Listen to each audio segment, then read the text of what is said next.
Glória a Deus. A graça e a paz do Senhor Jesus a todos os irmãos e irmãs que nos assistem nesse momento nessa videoaula gravada. Irmãos, nós vamos falar de maneira sintetizada a respeito das funções do corpo, da alma e do espírito, porque precisamos saber a diferença entre o corpo, a alma e o espírito. Como era a relação entre corpo, alma e espírito antes do pecado, após o pecado e após a ressurreição do Senhor Jesus. Amém? Nós vamos falar de maneira resumida para que todos os irmãos tenham condições e tempo de assistir uma videoaula resumida que nós vamos compartilhar aqui com todos os irmãos. Amém? Essa aula vai ficar gravada e vai ficar disponível no YouTube no canal da Igreja Videira Santarém. Então, antes de começarmos, nós vamos orar. Como a igreja em Atos fazia, tudo o que eles faziam antes de tomarem qualquer decisão, eles oravam chamando o Espírito para que o Espírito desse a direção que eles deveriam seguir. Amém? Então curve sua cabeça, nós vamos orar para que o Senhor guie essa aula, que não seja o homem, que não seja o corpo ou a alma, mas que seja o Espírito dele em nós nos conduzindo nessa aula. Amém? Pai, em nome de Jesus, eu te apresento aqui, Senhor Deus, a minha vida e a vida dos teus filhos, Senhor. Eles são teus filhos porque foram comprados por um alto preço de sangue, Senhor. Deus Todo-Poderoso, ilumina, Senhor Deus, os olhos do meu coração, guia, Senhor Deus, a minha mente e fortifica meu espírito na tua graça, Senhor. Abençoa, Senhor Deus, os nossos irmãos que vão estar ouvindo essa videoaula, Pai, em nome de Jesus. Deus, abre-lhe os olhos, abre-lhe, Senhor Deus, os ouvidos, que se clareie, Senhor Deus, o seu coração e seja aberta a sua mente, Senhor, e que eles não venham ter somente o conhecimento da tua palavra na alma, mas a revelação do verdadeiro pão da vida no teu espírito. Em nome de Jesus te damos graça, Pai. Amém. Aleluia, queridos irmãos. Nós vamos começar primeiro sabendo qual é a importância de nós sabermos a diferença entre alma e espírito. Em Hebreus 4:12, o apóstolo Paulo, ele escreve que a palavra de Deus ela é viva e eficaz ao ponto de dividir alma e espírito, juntas e medulas. Portanto, aquilo que vai nos dar o discernimento do que é alma e espírito é a palavra de Deus. A palavra de Deus é a verdade. Nós classificamos como palavra de Deus hoje a Bíblia Sagrada. E o conteúdo que nela está escrito, quando nós somos fortificados na palavra de Deus, nós temos o discernimento em nosso espírito de quando nós estamos andando no espírito e de quando nós estamos andando na alma. Porém, nós precisamos saber essa diferença entre ambos justamente por conta do pecado de Adão lá no Jardim do Éden. Pois bem, em Gênesis capítulo 1, versículo 28, após Deus ter criado os céus e a terra e tudo que neles há, o Senhor ele diz: façamos o homem conforme a nossa imagem, tenha ele a nossa semelhança e tenha ele domínio. Portanto, quando Deus ele cria todo o universo, ele cria apenas baseado na sua palavra. Haja luz, haja firmamento, haja separação das águas de baixo e de cima.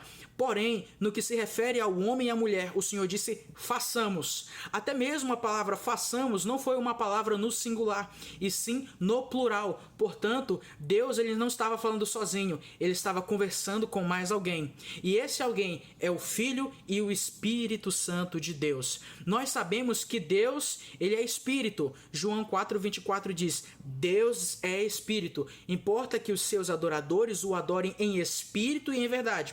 Porém, Deus também é um ser triuno. Deus é constituído por uma trindade.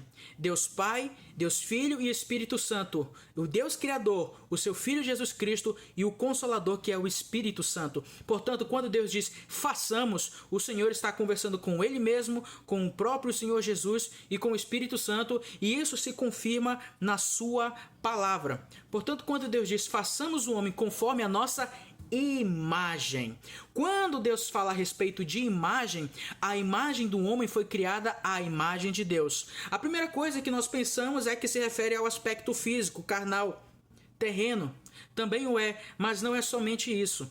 O Espírito de Deus, ele pairava sobre as águas. Portanto, o Senhor, para cada parte da criação do homem, tinha que dar uma característica de Deus Pai, Deus Filho e Espírito Santo, um atributo divino ao homem. Então, quando Deus disse, façamos o homem conforme a nossa imagem, semelhança e tenha ele domínio, Deus criou o homem à sua imagem. E qual é a parte do homem que carrega a imagem de Deus? O Espírito. Nós não somos seres terrenos.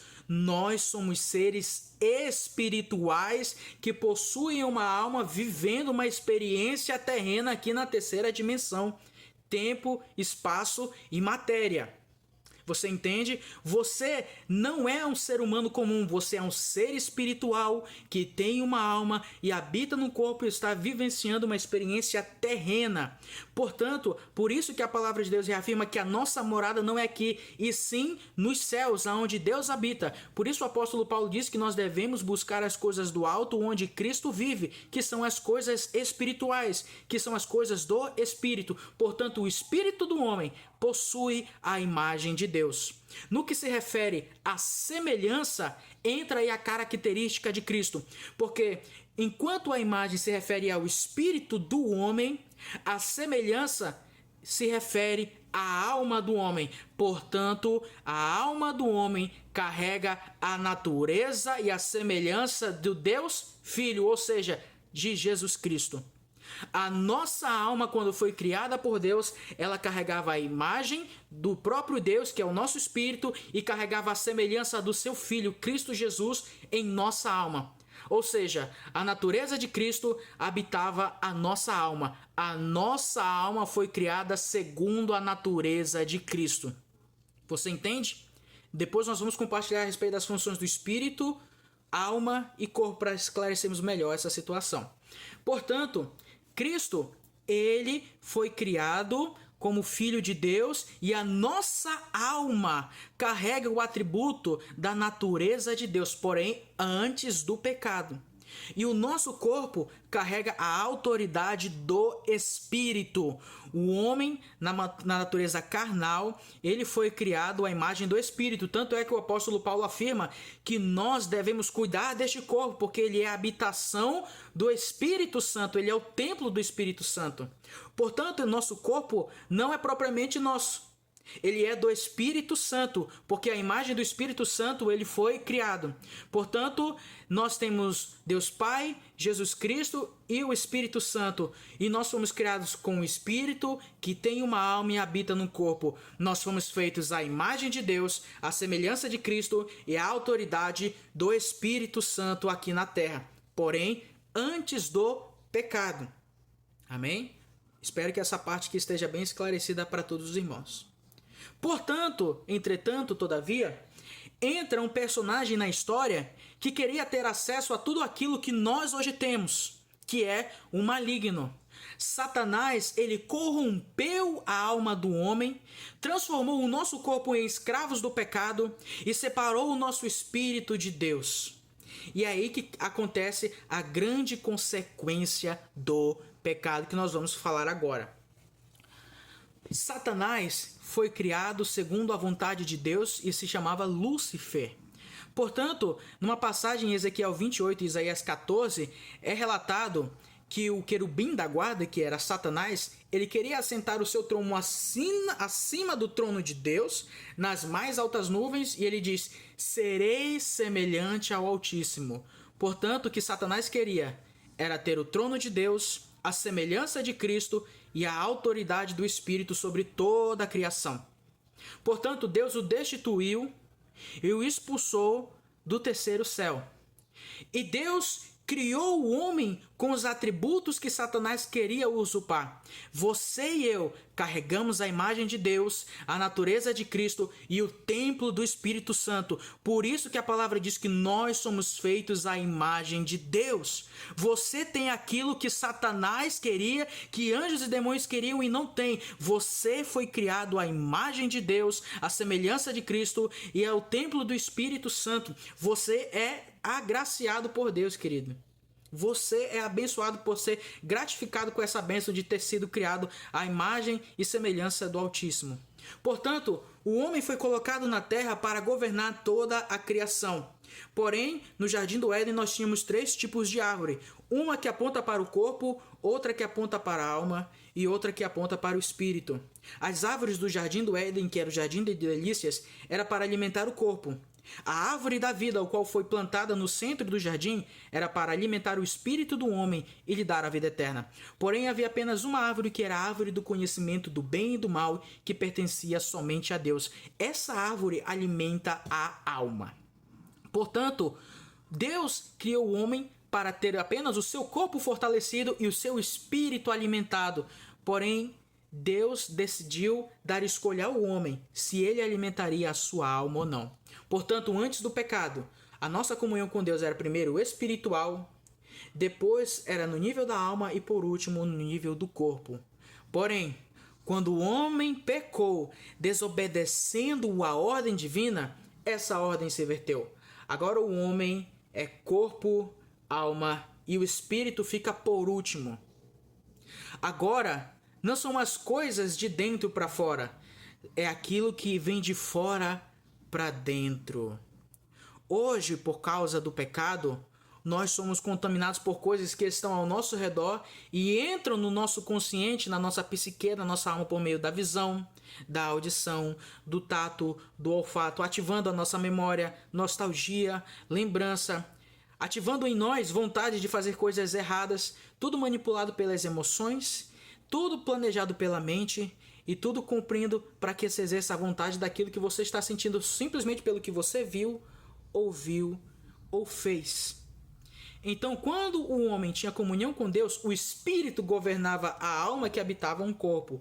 Porém, depois do pecado, é o corpo que quer fazer suas vontades e é a alma que vai sentir todas as sensações do corpo. E o espírito morreu. Porque a palavra de Deus diz que a partir do momento em que o homem comesse do fruto proibido, ele iria morrer. Porém, o homem não morreu instantaneamente e sim gradativamente. Porém, a palavra morte na Bíblia significa separação. Toda vez que aparece a palavra morte na Bíblia, ela significa separação. Portanto, como Deus é a fonte da vida e o homem foi separado de Deus, o seu espírito foi separado de Deus, logo o espírito do homem morreu, não podendo o homem mais ter contato e comunhão com o seu Criador. Portanto, o homem agora não é mais governado pelo espírito, e sim pela sua mente, vontade e emoção. Ele é governado pela sua alma e pelos instintos do corpo. Ele deixa de ser espiritual para se tornar um homem natural, um homem almático, um ser terreno. Amém? Então, nós agora vamos falar a respeito das funções do corpo, da alma e do espírito e no que elas nos influenciam. Amém? Nós vamos compartilhar isso. Primeiro, nós precisamos entender que nós temos um espírito, queridos. Esse espírito não se alimenta daquilo que é natural e não se alimenta daquilo que é físico. Ele se alimenta daquilo que é espiritual. Portanto, o nosso espírito que foi criado à imagem de Deus possui 3 funções: intuição, consciência e comunhão. Intuição, consciência e comunhão. Deus é uma trindade. O homem é um ser triono. E o espírito também é dividido em 3 partes: consciência, intuição e comunhão. Essas 3 áreas bem solidificadas na palavra alimentam o nosso espírito. Amém? Portanto, o que nós precisamos entender? Aquilo que o apóstolo Paulo diz: o nosso espírito milita, ou seja, ele luta contra a nossa carne. Jesus certa vez disse que o espírito é forte, mas a carne ela é o quê? Fraca. Todavia, em relação às coisas de Deus. Portanto, ao nosso corpo nós devemos aplicar a disciplina. Você precisa ter consciência de uma coisa: o corpo nunca vai querer fazer a obra de Deus.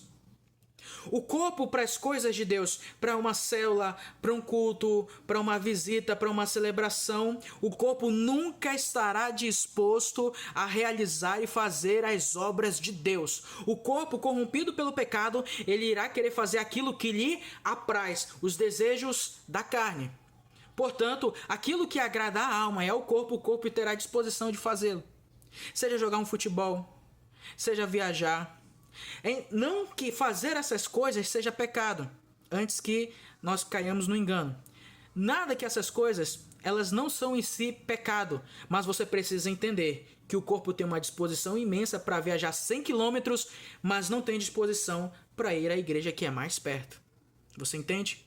O corpo tem disposição para passar o dia, 12 horas por dia trabalhando, mas não tem disposição de estar 1 hora na célula.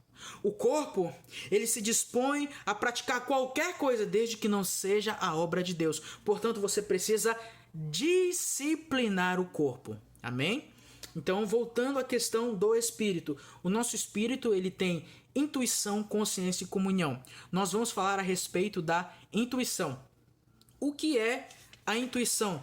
A intuição, querido, nada mais é do que ser guiado pela voz de Deus no seu espírito. A intuição, novamente repetindo, é você ser guiado pela voz de Deus no seu espírito. Isso se chama intuição. A respeito da intuição, em 1 João capítulo 2, versículo 20, diz assim: E vós possuís a unção que vem do Santo de Deus, e todos tende conhecimento. E 1 João 2, 27 diz assim: Quanto a vós outros, a unção que dele recebeste permanece em vós, e não tendes necessidade que alguém vos ensine. Mas como a unção vos ensina a respeito de todas as coisas, e é verdadeira e não é falsa, permanecei nele, como também vos ensinou. Ou seja, a intuição nada mais é do que a revelação do ensino de Deus e da palavra no seu espírito, sem a interferência do homem. Em palavras simples, o Senhor vai te guiar por meio da sua palavra no seu espírito. Você entende?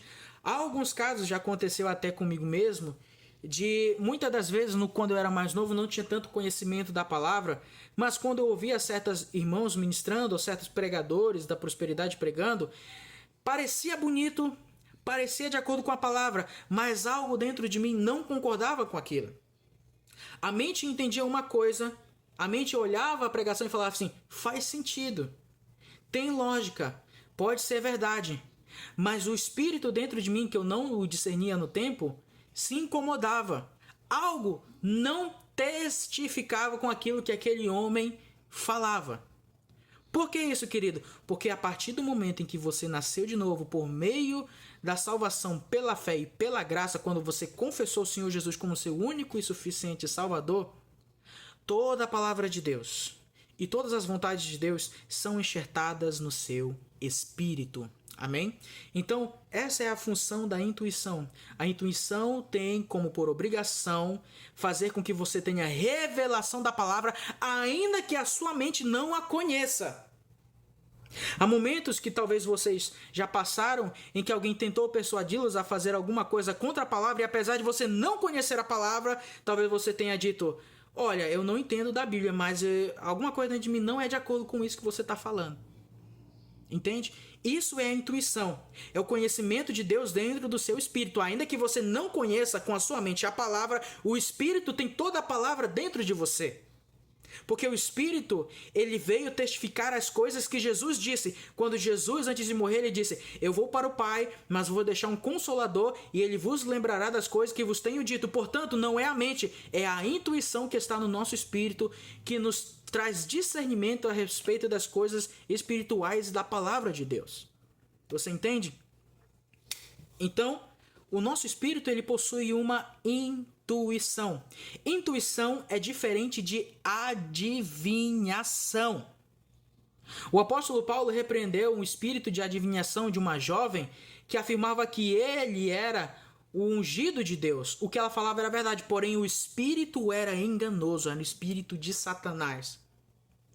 Adivinhação e revelação não são a mesma coisa. Você entende? A revelação é dada por Deus através do nosso espírito de algo que vai acontecer, que já aconteceu e que testifica. A adivinhação é tentar prever o futuro sem a consulta de Deus e sim consultando espíritos malignos. Você entende? Portanto, você não pode discernir as coisas do espírito na sua alma. Amém? Voltando ao nosso assunto. O nosso espírito tem intuição, consciência e comunhão. A respeito da nossa consciência, a palavra de Deus, lá em Romanos capítulo 9, versículo 1 diz assim: digo a verdade em Cristo, não minto, testemunhando comigo mesmo no Espírito Santo a minha própria consciência. E em Romanos 14, 23 diz assim: mas aquele que tem dúvidas é condenado se comer, porque o que faz não provém de fé, e tudo que não provém de fé é pecado. Isso aqui é um assunto muito fino, uma linha muito tênue que nós não vamos entrar agora, nós vamos entrar mais tarde. Amém? O que importa aqui, nessa questão da consciência que o apóstolo Paulo diz, é que o nosso espírito tem outra função, que é a consciência. Consciência também é diferente de acusação. Você entende? O apóstolo Pedro diz que ainda que o nosso coração venha nos acusar, maior é Deus que o nosso coração. Portanto, o coração se refere à nossa alma. A nossa alma, quando pecamos, ela nos acusa. Ela nos constrange e nos traz à tona a memória do pecado. Porém, o Espírito Santo, por meio da consciência, nos traz a memória de que já fomos perdoados. Portanto, a partir do momento que você peca e que você erra, você tem consciência de pecado, saiba que não é o Espírito que está lhe acusando. É a sua alma. É o maligno lançando setas de condenação na sua alma para fazer com que você acredite que é Deus que está fazendo você se sentir culpado pelo pecado, sendo que Ele mesmo já apagou o seu passado e perdoou o seu pecado por meio de Jesus. Você entende? Então, nós precisamos entender que consciência é uma coisa, condenação da alma é outra coisa. A alma, ela faz lembrar que você está errado, porém o Espírito lembra de que você já foi perdoado. O Espírito lembra que você foi perdoado. O que nós falamos agora há pouco que Jesus disse? Que o Espírito tem a função de nos lembrar as coisas que Jesus disse. Portanto, o que Jesus disse e o que a palavra afirma a nosso respeito é que, ainda que o nosso coração venha nos acusar, como diz o apóstolo Pedro, maior é Deus que o nosso coração. E ainda que nós venhamos a pecar, temos um advogado ao lado do Pai. Preste atenção, Pedro não se refere a Deus como juiz, mas como Pai. Pai, Pai, Pai. Deus é o seu Pai. Naquele grande dia ele será juiz, mas hoje ele é o seu Pai. O seu pecado é perdoado e a função do Espírito Santo por meio da consciência é lembrar da consciência de que você já foi perdoado dos seus pecados. Portanto, quando você pecar e errar, ainda que teu coração te acuse, o que você precisa fazer é confessar a palavra e dizer: eu creio no que a palavra de Deus me disse. Eu sou amado, eu sou filho de Deus e eu sou perdoado. Você não vence Satanás com sentimentos bons, você vence Satanás pela palavra. Fé é diferente de sentimento. Você não pode andar pelo que sente, como nós vamos falar daqui a pouco na questão da alma. Amém? E por último, nós temos a comunhão. Em Lucas capítulo 1, versículo 47 diz assim: meu espírito exulta em Deus, meu Salvador. E em 1 Coríntios 6,17 diz: o que se une ao Senhor é um espírito com Ele. Aleluia, queridos, a palavra de Deus é maravilhosa. Por que a palavra de Deus é maravilhosa? Porque quando o homem pecou, o seu espírito morreu. Ele estava distante de Deus. Você entende? Estava distante de Deus. Na velha aliança, na lei, o homem não podia ter comunhão com Deus. Quem podia era o sumo sacerdote apenas uma vez por ano. Somente os reis e os profetas tinham comunhão com Deus. Deus falava a seu povo por meio do profeta, abençoava o povo por meio do sacerdote e governava o povo por meio do rei. Mas se eles pecassem, o Espírito de Deus era retirado deles por causa do pecado. Você entende? Portanto, quando Jesus Cristo morreu naquela cruz e nós cremos nele, a Bíblia diz que nós nascemos de novo. Nós nascemos uma nova criatura, como está em João capítulo 3, quando Jesus conversa com Nicodemos. Nicodemos pergunta: Senhor, eu tenho que nascer de novo do ventre da minha mãe? Jesus disse: o que é nascido da carne é carne, mas o que é nascido do Espírito é Espírito.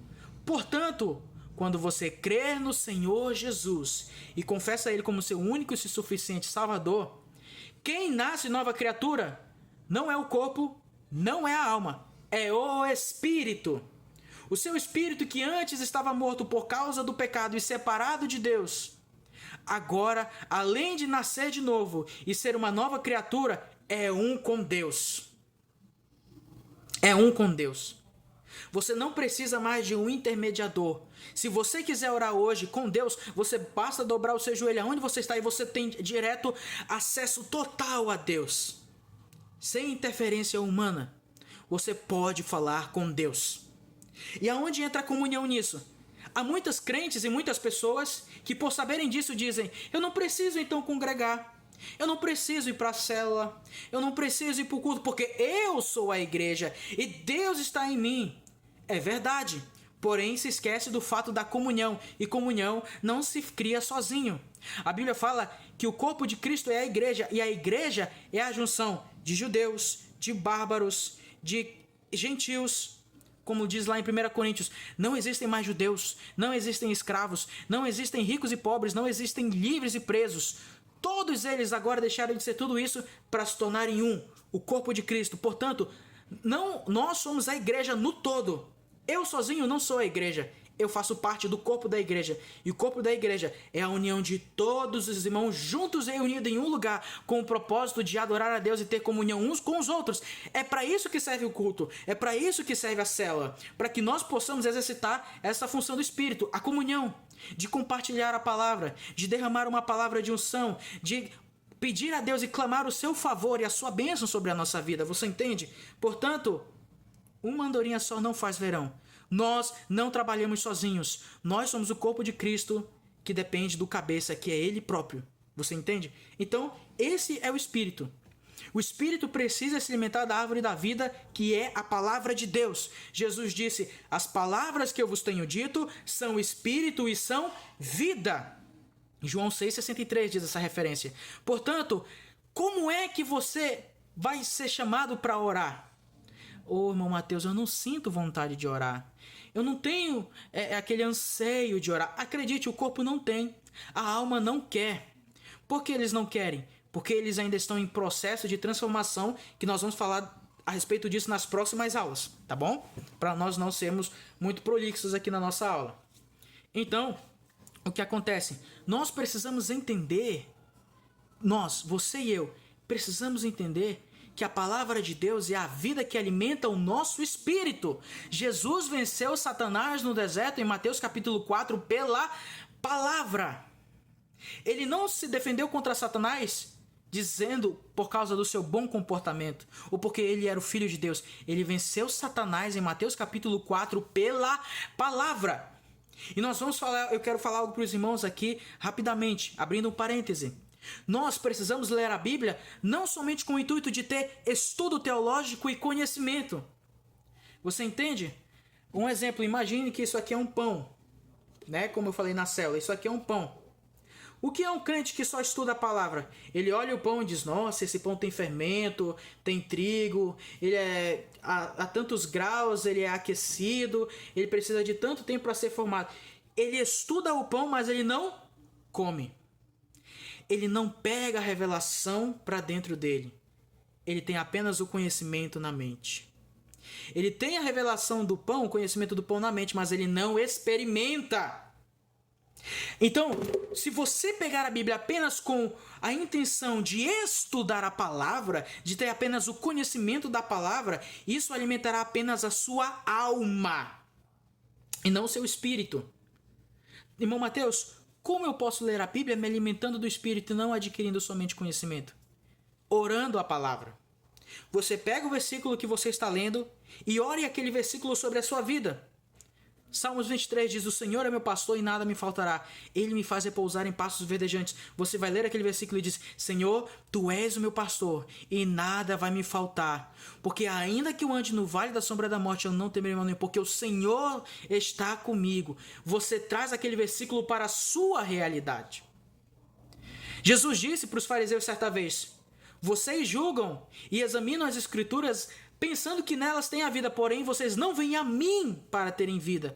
Então os fariseus tinham muito conhecimento, porém não tinham a revelação da palavra que se fez carne e habitou entre nós, cheio de graça e verdade, que era o próprio Cristo que estava diante deles.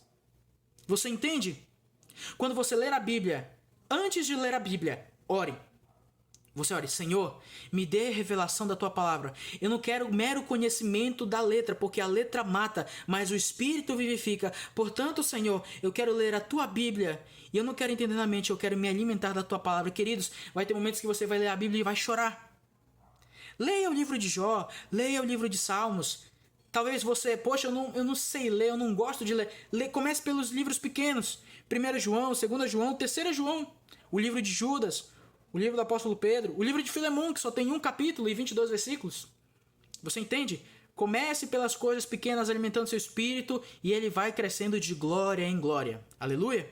Então, nós vamos falar agora a respeito da alma. Amém? Nós já vamos encerrar daqui a pouco.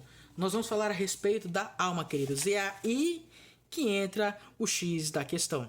Amém? O que aconteceu? A nossa alma ela tem 3 funções: emoção, vontade e mente. Ou, melhor dizendo, mente, vontade e emoção. Não é verdade? A respeito da mente, o homem mais sábio que já pisou nessa terra, o rei Salomão, ele escreve no livro de Provérbios, capítulo 2, verso 10 assim: porquanto a sabedoria entrará no teu coração, e o conhecimento será agradável à tua alma. O conhecimento, querido, da letra agrada a alma. Você precisa ter o discernimento de que a revelação vem de Deus e alimenta o espírito. Porém, o conhecimento vem da letra e alimenta a nossa alma. Quanto mais conhecimento, você precisa tomar cuidado com a soberba, com o orgulho, com a arrogância de achar que você já conhece todas as coisas. Amém? Portanto, o rei Salomão também escreve em Provérbios 24:14 assim: Então, sabe-se que assim é a sabedoria para a tua alma. Se a achares, haverá bom futuro, e não será frustrada a tua esperança. E o Salmo 139:14 diz assim: as suas obras são admiráveis, e a minha alma o sabe muito bem. A alma, queridos, antes do pecado, ela foi criada à natureza de Cristo, como nós aprendemos. Portanto, a nossa mente era voltada para as coisas de Deus, as nossas emoções eram voltadas para coisas de Deus, e a nossa vontade era fazer aquilo que Deus nos ordenasse. Por quê? Porque a palavra de Deus diz que a vontade dele é boa, perfeita e agradável. Por causa do pecado, a alma foi corrompida. Agora o homem, sem Deus como guia, ele mesmo é o seu guia. Portanto, ele faz aquilo que é agradável à sua alma. Você entende? Portanto, ele não governa seus pensamentos, não governa suas emoções e ele torna-se escravo das suas vontades. Portanto, uma pessoa que é dominada pelas suas emoções, não consegue dominar seus pensamentos e não consegue libertar dos vícios da sua vontade, é uma pessoa que é escrava da alma. É uma pessoa que nós chamamos de almática. A maioria das pessoas no mundo são pessoas que vivem na esfera da alma. Quem muito fala da esfera da alma e no mundo lá fora, intelectual social, é a filosofia, a sociologia, a antropologia, os filósofos desse mundo contemporâneo. Todos eles visam fazer com que o homem viva de maneira correta, porém sem Deus, por meio da sua vã filosofia. É um conhecimento que é bom, é um conhecimento que te dá direções boas, porém não procede de Deus. Não que seja errado você ter o conhecimento, mas você precisa entender que não é o conhecimento da filosofia humana que te governa, é a palavra de Deus, é o Espírito Santo, porque aquilo que é moralmente errado ao ser humano, talvez não seja errado aos olhos de Deus. Por exemplo, o rei Saul foi incumbido por Deus de matar Agag e todo o seu povo, sem poupar gado, criança, velho, idoso, todos eles, porque eles massacraram por muitos anos o povo de Israel, tiraram seus filhos, esposas, mulheres e crianças, e Deus ia vingar o seu povo. Saul mata tudo, porém poupa o gado e o rei Agag, com a pretensão de fazer com que aquele gado fosse ofertado ao Senhor. Veja bem, é oferta ao Senhor, é algo bom, não há nada de errado. Mas lembre-se, a árvore que alimenta a alma é a árvore do conhecimento tanto do bem como do mal. O que ele queria fazer era bom, era moralmente e eticamente correto, porém não era aquilo que Deus tinha mandado ele fazer. Moralmente era correto, ao olho humano era correto, eticamente era correto, mas não era o que Deus queria. Portanto, ainda que ele tenha feito o certo aos olhos humanos, ele desobedeceu a palavra de Deus. Por isso, o profeta Samuel diz: obediência é melhor obedecer do que sacrificar. É melhor obedecer a palavra do que andar pela sua vã filosofia. Há muitos irmãos que fazem a obra de Deus de acordo com o seu achismo.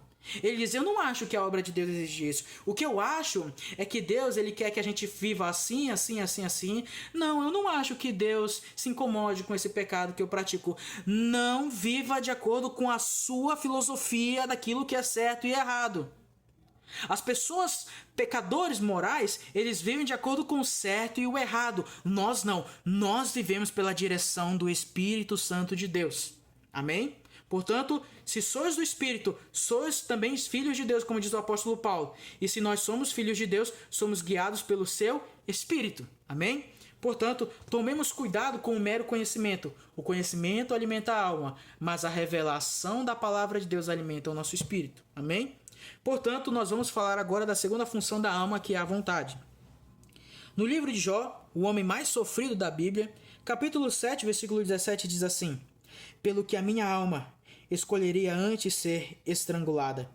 1 Crônicas 22:19 diz: dispõe agora o vosso coração e a vossa alma para buscar, diz o Senhor Deus. Preste atenção, o versículo diz: dispõe agora o vosso coração e a vossa alma para buscar, diz a Deus. Ou seja, a alma em si não busca a Deus, ela busca conhecimento humano. Por isso ele diz: nós temos que ter disposição de contrariar nossa alma e fazê-la buscar a presença de Deus. Você entende? É isso que a palavra de Deus está dizendo. A alma nunca vai querer estar na presença de Deus, como o corpo também não. Por isso, nós disciplinamos o corpo e nós disciplinamos a alma, levando a nossa alma cativa à obediência da palavra de Deus, à obediência de Cristo. Amém? Jó, capítulo 6, versículo 7 diz assim: aquilo que a minha alma recusa em tocar. Recusar é uma função da vontade. Buscar é uma função da vontade. Você precisa tomar muito cuidado, querido, com a vontade. Amém? Preste atenção. Eu não estou dizendo que a alma é maligna. Eu não estou dizendo que a alma é do diabo. Eu não estou dizendo que a alma é uma coisa de Satanás. Não. A alma foi criada por Deus segundo a semelhança do seu Filho. Porém, o pecado a corrompeu. Mas, irmão Mateus, eu creio no Senhor Jesus. Eu fui batizado no Espírito Santo e eu sou uma nova criatura. Por que eu tenho que fazer com que a minha alma busque a presença de Deus? Ela já não deveria fazê-lo? Não! O Espírito nasceu de novo. O seu Espírito foi salvo. Que são as 3 salvações. O seu corpo precisa ser salvo, sua alma precisa ser salva e o seu espírito precisa ser salvo do pecado. O seu espírito foi salvo do pecado quando você recebeu Jesus como seu Senhor e Salvador. O seu corpo, ele é um corpo corrompido pelo pecado. Portanto, quando nós formos a ser arrebatados, a Bíblia fala que nós receberemos um novo corpo, um corpo de glória, como está lá no livro de 1 João. E ele será um corpo incorruptível. Portanto, o nosso corpo ele é corruptível pelo pecado. Ainda que você não queira pecar, ele é corrompido, ele vai fazer aquilo que é errado. Porém, o novo corpo que nós vamos receber é um corpo incorruptível. Nós não vamos ser seduzidos pelo pecado e nem pela maldade. Portanto, o espírito é salvo e o corpo você ganhará um novo. E o que nós temos que fazer durante a nossa vida aqui na Terra? Salvação da alma, que nós vamos falar nas próximas aulas, não agora. Amém? A salvação da alma. O espírito foi salvo, o corpo será transformado. E a alma precisa do quê? De aperfeiçoamento. É como um bebê. Um bebê é perfeito, mas ele precisa ser o quê? Aperfeiçoado. Ele é um bebê perfeito, possui braço, perna, corpo, tudo. Possui todo o seu corpo perfeito. Porém, ele precisa ser ensinado a caminhar, precisa ser alimentado, precisa ser disciplinado, precisa ser ensinado, precisa ser instruído. Você entende? Portanto, a sua alma, ela é uma alma rebelde. Então, quem é que põe limite na sua alma? O Espírito. O Espírito põe limite na sua alma, corrigindo pela palavra. Por isso que o apóstolo Paulo diz que a palavra de Deus é viva e eficaz para nós podermos discernir alma e espírito. O espírito milita contra a carne. Portanto, a sua alma ela é uma alma rebelde que precisa ser transformada de glória em glória. E ela precisa se submeter a uma parte do nosso ser. Que parte é essa? O espírito. A sua alma mais se parece com Cristo à medida que o seu espírito é alimentado pela palavra. Amém? Então tome cuidado com a sua vontade. Quanto mais da carne você se alimenta, mais a sua alma se torna corruptível também. Você entende? O que é viver pela vontade? Não estou com vontade de ir para o culto porque hoje tem jogo do Vasco, do São Paulo, do Flamengo. Como nós dissemos, o corpo não quer fazer a vontade de Deus, ele quer fazer a vontade da carne. Você entende? Você precisa ter revelação de que o Senhor está voltando. E Jesus disse: quem é limpo, que se limpe mais. Quem é sujo, que se suje mais. O Senhor vai nos colocar em circunstâncias em que nós seremos forçados a escolher entre aquilo que a nossa alma e o corpo querem e entre aquilo que é necessário para o nosso bem no espírito, entre aquilo que queremos e aquilo que precisamos para o nosso bem, que é a palavra de Deus. Portanto, Deus não lhe condena quando você troca o culto por um futebol, por uma noitada, por alguma coisa. Deus não condena, Deus não castiga, Deus não culpa, porque afinal de contas não é Deus que está lhe fazendo mal. É o homem que usa do livre-arbítrio para fazer aquilo que quer e Deus não interfere. Portanto, a alma, ela vai se esfriando. Qual é a questão dos crentes desviados? O espírito deles é salvo, não esqueça. O espírito dos crentes que são desviados, que um dia aceitaram Jesus, são salvos. Porém, a alma deles é fria. A alma não morre. O corpo morre, o espírito se desliga de Deus, mas o espírito não se desliga mais porque já foi salvo pela graça. Mas a alma, ela pode tanto estar avivada como fria. E quando é que a alma está fria? Quando eu não tenho mais prazer nas coisas de Deus. Não tenho prazer em ir na célula, não tenho prazer em ir no culto, troco aquilo que é de Deus por coisas que são passageiras e que vão apenas tomar o meu tempo e nada me acrescentar. Eu troco um culto por um jogo e aí meu time ainda perde. Perdi tempo, perdi comunhão, perdi minha noite em troca de um simples momento que não vai voltar mais. Você entende? Mais importante do que queremos são a nossa família, os nossos filhos, o nosso casamento, o nosso trabalho, e tudo isso tem que estar nas mãos de Deus por meio do Espírito Santo. Precisamos em todo tempo vigiar, como diz a palavra. Amém? E por último, da função da alma, nós temos a emoção. Eita Deus, aqui é forte. Nós temos a questão da emoção, querido. A emoção, ela é uma parte muito importante da experiência humana. E ela se manifesta de muita ação por meio do amor, do ódio, do pesar, do desejo, da alegria, da tristeza, da saudade, da nostalgia. Ah, no meu tempo era melhor. Ah, na minha época era melhor. Cuidado. Cuidado, porque passado é referência, porém não é direção. Você entende? O nosso alvo, como diz a palavra de Deus, como o apóstolo Paulo escreveu, o meu alvo é Cristo, prossigo para o alvo. Portanto, tome cuidado com a nostalgia, com a melancolia, com a raiva, com o ódio, com a amargura, com a paixão. Você entende?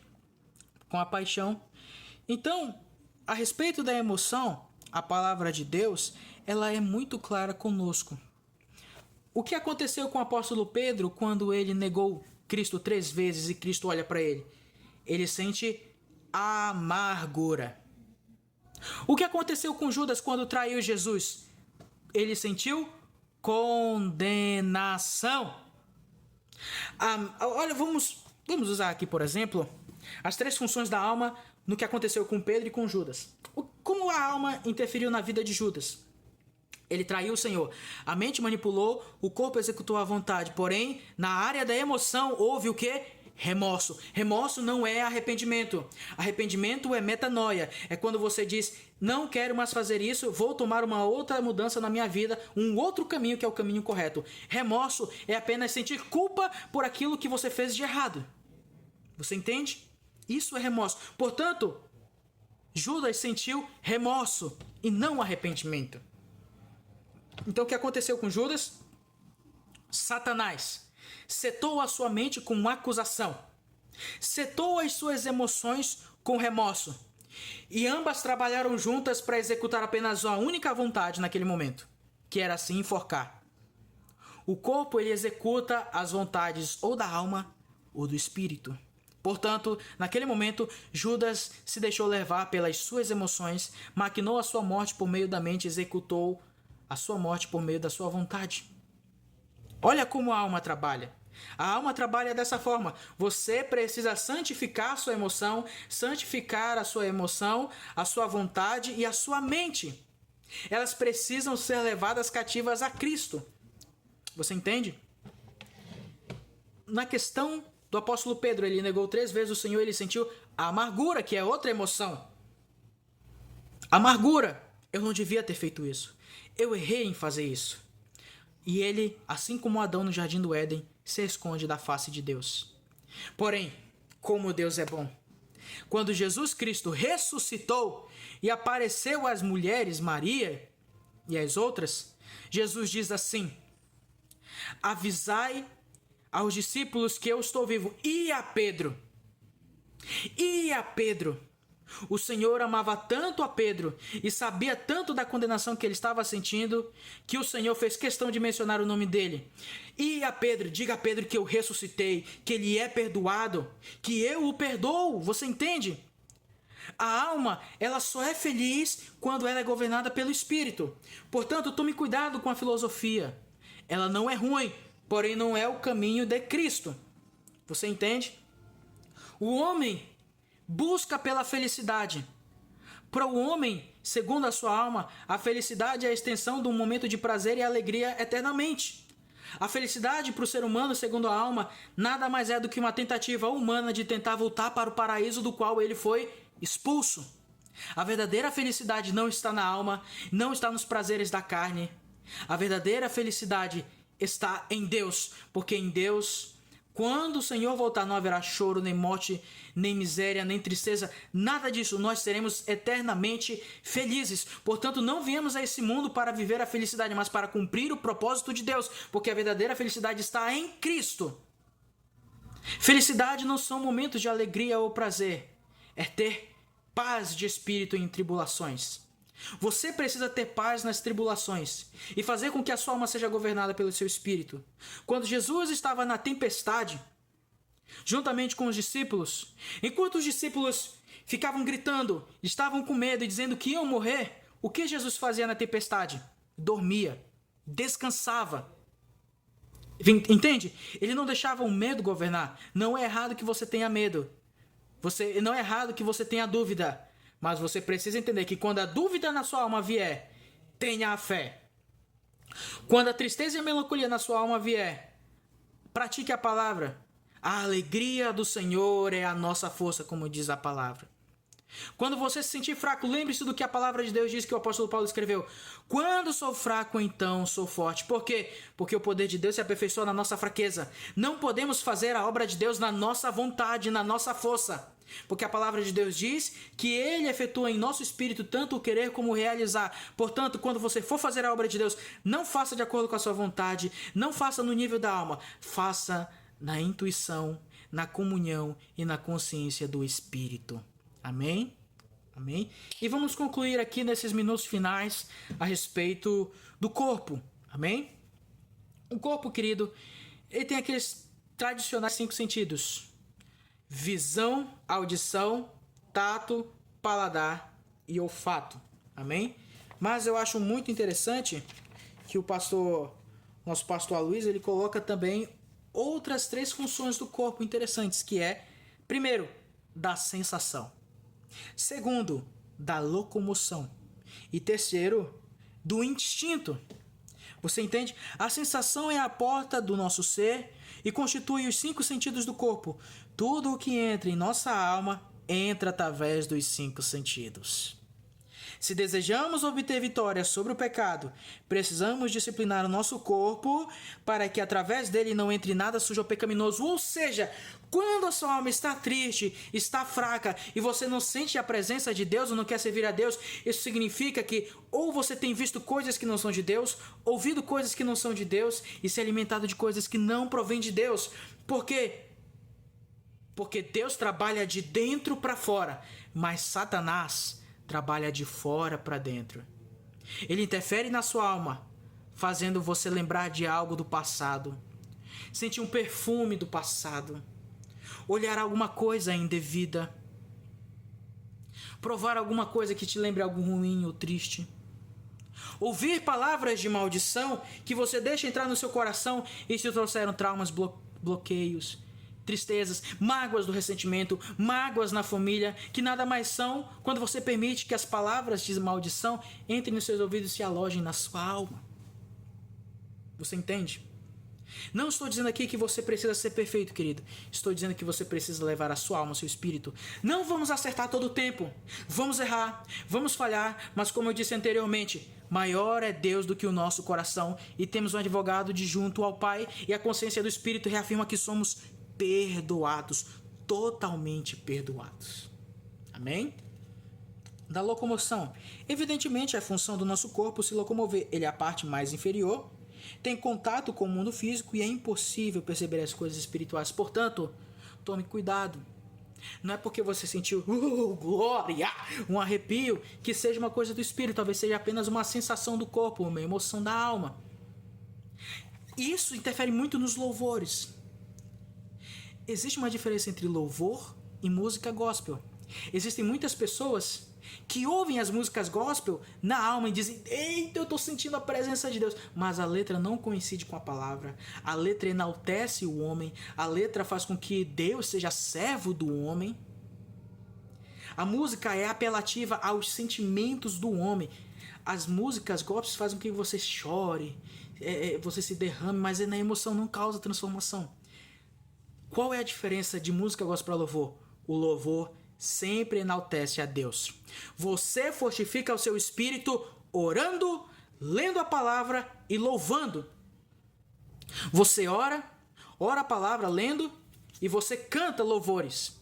E o que são louvores? Louvores é toda música que enaltece a Deus. Existem muitas músicas mundanas que falam o nome de Deus. Sim ou não? Claro, porém não são de Deus. É uma coisa boa, mas não procede de Deus. Procede da árvore do conhecimento do bem e do mal. Você entende? Portanto, aquilo que é de Deus são os louvores que enaltecem o seu nome. Você entende? Todo louvor que fala da grandeza de Deus, da majestade de Deus, de que nós fomos perdoados de todos os nossos pecados, de que o Senhor habita em nós, louvores que cantam a palavra, os hinos da harpa, os hinos do pastor Antônio Cirilo, os hinos antigos, todo louvor precisa enaltecer a Deus, porque essa é a função do Espírito Santo. Deus tem autoridade para governar o mundo, Cristo é o sacrifício em nosso lugar, e qual é a função do Espírito? Nos levar a adorar a Deus. Essa é a função do Espírito. O apóstolo Paulo diz que ainda que nós não venhamos saber como orar, o Espírito intercede por nós com gemidos inexprimíveis. Portanto, a função do Espírito é fazer com que nós venhamos adorar a Deus. E ainda que nós não conseguimos adorar a Deus, Ele adora a Deus por nós com gemidos inexprimíveis. Portanto, quer ter uma vida espiritual ativa? Leia a palavra. Cante louvores espirituais e ore. Tire um tempo para orar com a sua família. Tire um tempo para orar com a sua casa. Tire um tempo para orar pelo seu trabalho. Orem. Orem juntos. Exercitem a comunhão do Espírito orando juntos. Você entende? Essa é a função do cabeça da casa. Orar pela sua família. Antes, como nós dissemos anteriormente, Deus falava apenas com quem? Reis, profetas e sacerdotes. E o seu espírito deles se retirava quando eles praticavam o pecado. Porque apenas um único pecado era o suficiente para nos separar de Deus. Mas em Romanos 8 o apóstolo Paulo disse: nem a morte, nem a vida, nem as coisas do presente, nem do porvir, nem a altura, nem a profundidade, nada, nem mesmo o pecado, poderá nos separar do amor de Deus que está em Cristo Jesus. Porém, não vivamos na prática do pecado, porque a prática do pecado esfria a nossa alma. Mas a prática de viver no Espírito, que é cantar, louvar, adorar a Deus e ler a sua palavra, faz com que a nossa alma esteja ativa e viva diante da sua presença e faz com que o nosso corpo esteja disciplinado para fazer as coisas de Deus. Portanto, não dê razão ao corpo e à alma, e sim ao Espírito. Ainda que você esteja cansado, vá ao culto. Ainda que a sua alma não queira ir na célula, vá na célula. Vá na célula. Acredite, esse pequeno sacrifício que nós fazemos ao nosso corpo não chega nem perto do sacrifício que Jesus fez naquela cruz com seu corpo por nós. Levar 39 açoites, ter a sua costa quase arrancada, carregar uma cruz de 90 quilos por 11 quilômetros e ainda ser crucificado e ter uma coroa de espinhos e ainda ter a costela furada. Queridos, isso é um preço pequeno a se pagar diante do sacrifício de Jesus na cruz por nós. Portanto, eu quero encerrar aqui a nossa aula orando por você e dizendo: antes Deus falava apenas com reis, profetas e sacerdotes. Mas lá em Apocalipse capítulo 1, não lembro ao certo versículo. Fica aí para você ler na sua Bíblia. Em Apocalipse capítulo 1, o apóstolo João diz que Deus nos constituiu reino e sacerdote. O Espírito Santo podia apenas habitar em reis, profetas e sacerdotes. Mas nós que cremos em Jesus e temos o Espírito nascido de novo, por que o Espírito de Deus habita em nós então? porque Deus nos fez rei e sacerdote. Você é rei e rainha na sua casa. Você é sacerdote e sacerdotisa na sua casa. É sua função orar pela sua família, orar pelos seus filhos, orar pelo seu trabalho e apresentar a sua família como um bom sacerdote e uma boa sacerdotisa diante de Deus. É função dos senhores orarem pela sua casa, pela sua família, da esposa como sacerdotisa orar e interceder pelo seu marido, do marido de orar e interceder pela sua casa e dos filhos de praticarem a obediência e a oração e a comunhão do Espírito Santo na sua casa. Que Deus abençoe você, querido. Que Deus abençoe a sua casa e a sua família. E eu quero encerrar orando aqui com você nesse momento. Pai, em nome de Jesus, eu te apresento aqui teu filho, a tua filha, Senhor, que aqui me assiste. Senhor, nós queremos viver uma vida no Espírito, Pai. Senhor, não queremos fazer a tua obra de acordo com o nosso conceito de que é certo e errado. Não queremos fazer a tua obra, Senhor Deus, de acordo com as necessidades do nosso corpo. Nós queremos fazer a tua obra de acordo com o que a tua palavra diz ao nosso respeito em nosso espírito, Senhor. Portanto, eu declaro que meus irmãos são grandemente abençoados, altamente favorecidos e profundamente amados. A tua graça, a tua paz e o teu amor está sobre eles, Senhor. Deus Todo-Poderoso, abençoa-os, Senhor Deus, com a tua palavra. A tua palavra é a verdade. Que eles não busquem somente o conhecimento da letra que alimenta a alma, porque a letra mata. Mas que eles tenham revelação da tua palavra no Espírito, porque o Espírito vivifica. Portanto, Senhor, que possamos ter um corpo disciplinado, um espírito fortificado e uma alma transformada. Abençoe eles desde agora e para todo sempre, em nome do Pai, do Filho e do Espírito Santo. Amém. Queridos, fico por aqui.